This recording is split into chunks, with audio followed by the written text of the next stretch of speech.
কেমন আছো সবাই? আশা করি খুব ভালো আছো। আজকে আমি চলে এসেছি আরও একটা নতুন ঘোরার জায়গার ঠিকানা নিয়ে। ঘুরতে যেতে তো আমরা সকলেই ভালোবাসি, কিন্তু ঘুরতে যাওয়ার জন্য সবসময় সময় আর টাকা হয়তো কোনোটাই আমাদের কাছে থাকে না।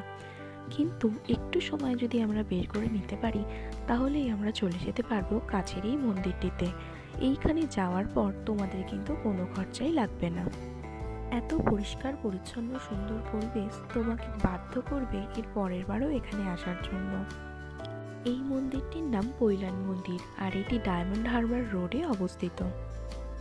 এই মন্দিরে আসতে হলে তোমাদের ডায়মন্ড হারবারগামী যে কোনো বাসে উঠেই যদি তুমি বলো আমি পৈলান মন্দির নামবো, তোমাকে কিন্তু নামিয়ে দেবে। আর এই মন্দিরটা একদম রাস্তার পাশেই, তুমি রাস্তা থেকেই দেখতে পাবে এই মন্দিরটাকে। কলকাতার সবচেয়ে বড় মন্দির হলো এই মন্দিরটি। বিশাল বড় জায়গা নিয়ে তৈরি হয়েছে এই স্বামীনারায়ণ মন্দিরটি। এই মন্দিরের লোকেশন আমি ডেসক্রিপশন বক্সেও দিয়ে দেব, যদি তোমরা চাও একবার চেক করে নিতে পারো।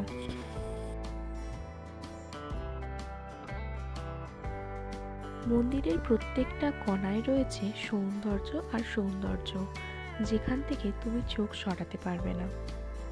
এই মন্দিরে তোমরা যদি পার্সোনাল গাড়ি করে আসো, সেক্ষেত্রেও রয়েছে এখানে পার্কিংয়ের সুব্যবস্থা।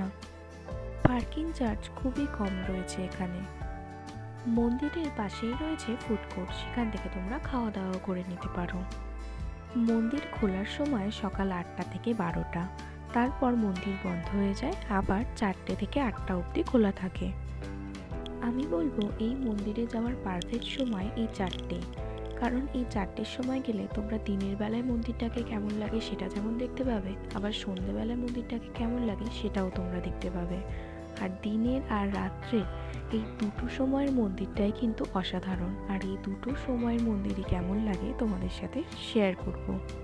আসল মন্দিরের ভিতরে কিন্তু ভিডিও করা বা ফটো তোলা একদমই অ্যালাউড নয়, সেই কারণের জন্য ভিতরে কি আছে সেটা তোমাদের সাথে শেয়ার করতে পারিনি।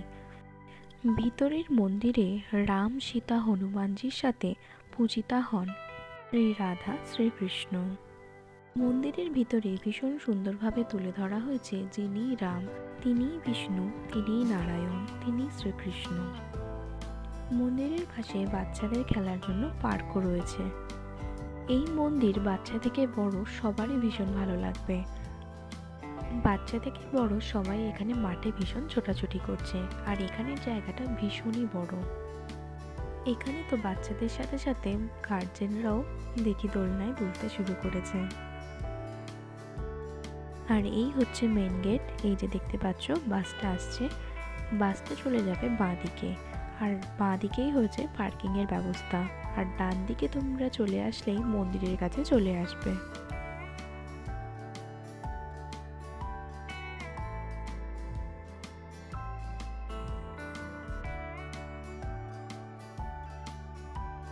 আর এই হচ্ছে আসল মন্দির।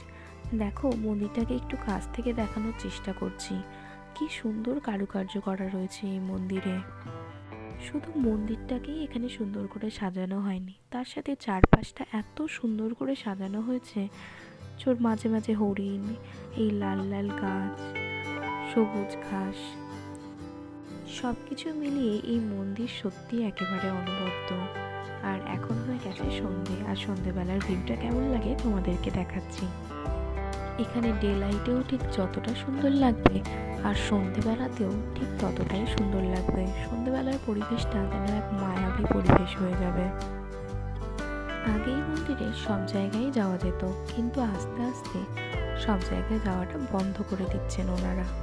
কিছু অসুবিধা আছে ওনাদের, সেই কারণের জন্যই বন্ধ করে দিচ্ছেন।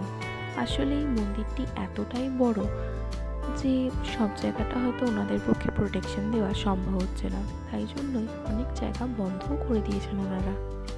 এখানে আসলে মন্দিরের সাথে সাথে আপনারা রাজবাড়িরও ফিলিংস পাবেন। বিভিন্ন জায়গায় বসারও ব্যবস্থা রয়েছে, আপনারা বসে বসে সন্ধ্যেবেলা এই মন্দিরের সৌন্দর্য দেখতে পারেন। পুরো মন্দিরটা ঘোরার পর আপনার তো পা ব্যথা হবে একদম শিওর, বসতে তো আপনাকে একটু হবে। আর আমি এখানে এসেছি আমার মায়ের সাথে। সকালবেলায় মন্দিরটাকে কেমন লাগে সেটাও আপনাদেরকে দেখালাম, আর আপনাদেরকে দেখালাম। আপনারাই আমাদের বলবেন যে কোন দৃশ্যটা আপনাদের বেশি ভালো লেগেছে, সকাল নাকি সন্ধ্যে।